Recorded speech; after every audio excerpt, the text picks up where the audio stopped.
Inside First Energy Stadium, Cub Cadet Field, Chad Welker with the Zips Digital Network, head coach Jared Embick. And Coach had a brilliant result last week against VCU, winning in overtime. Yoke Pacheco had a hat trick, winning 4-3 against the Rams, and then come back home. Don't get the result you're looking for, but just briefly, final thoughts on those two matches. Yeah, VCU, we were pleased with our ability to come from behind, and we showed a lot of toughness in that game. We were down 2-1 at half, didn't know if we were going to get the game in. We were able to restart it after about an hour and a half delay, and came out strong, got 2 goals, and then, let in a late goal to send it into overtime, and I thought the guys regrouped, and we played really well in overtime and found the win. So we were hoping to continue that momentum against Syracuse, and, disappointing result. I think one where we started well, had quite a few chances. Didn't put them away, and unlike VCU, we didn't respond to Syracuse's goal. The first one, the second one, I think really hurt us in our belief, and you can see our play drop off. So we got to be stronger. We got to be a little bit tougher, and we got to continue to work on putting this thing together and gelling as a team. Are there different matchups and different formations or different guys you're trying to still figure out where they belong out on the field at the same time?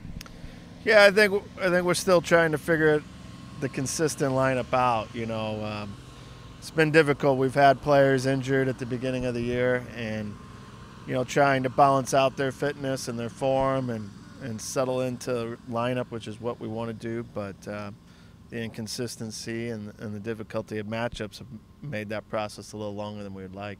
And then just real quickly, briefly talk about the play of Joke Pacheco. Had 3 goals again VCU, and then an assist even in Monday's contest. Just talk about what he brings to the table now that he's been back about 5 games in so far this year.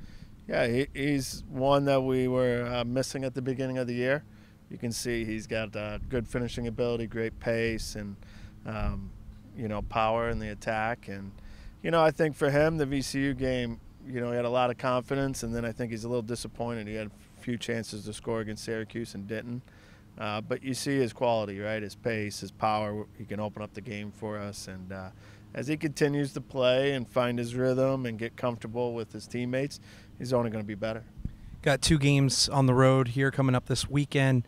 First with Bowling Green on Saturday, Michigan State on Tuesday. What are some of those threats that they kind of impose on you guys, and how do you guys look to respond on that front?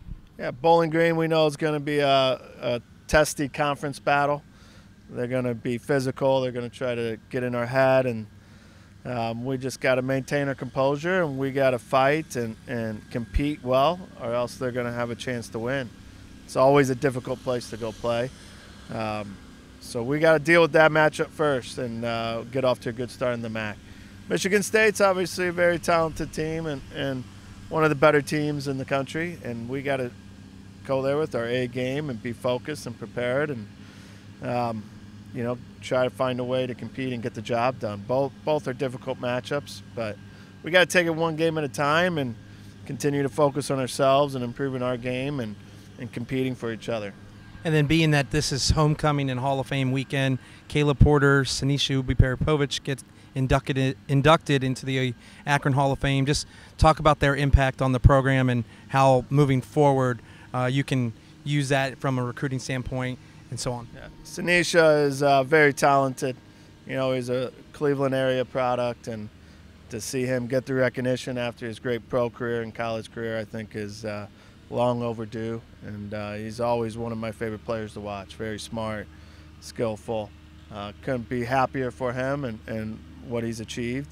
And Caleb, obviously, for me, has been a mentor, a guy who's taught me a lot and given me opportunities. And he to me has been the best college coach in terms of helping the game grow, style of play, and identity and getting excitement to the game. And he's been able to carry that over to the MLS and has done extremely well, as we all knew he would. And I'm really proud that he's getting recognized, and happy to have him back and get to catch up a little bit with him. But for me personally, that this is a really exciting year for the Hall of Fame with Caleb and Sinisha. Just how I know those guys and what they've done and how hard they've worked. So, congratulations to them both, and we're happy for you as an Akron soccer family. Thanks for your time, Coach. And Zips fans, don't forget you can always keep up to date with men's soccer on Twitter and Facebook. Of course, GoZips.com. For Jared Embick, Chad Welker, have a great weekend and go Zips.